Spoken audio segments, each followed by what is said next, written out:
Hi, this is Jim Rio at Phillips Chevrolet in Frankfort, the #1 Chevy dealership in Illinois. I'm sitting in a brand new Silverado.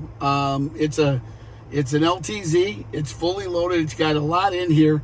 And one of the things I just wanted to go over, because I was experimenting with it myself, you know, when you get in a vehicle to kind of check things, the new gear shift down here, which is really nice.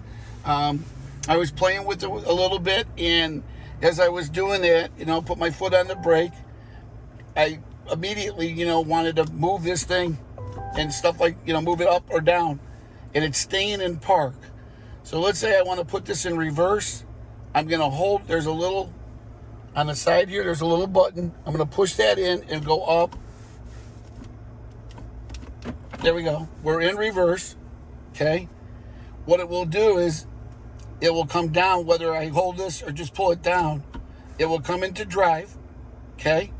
So I can go from park to reverse to drive and go back into neutral. Now, when I'm in neutral, now I'm in there, it's not gonna do anything until I put it back into park.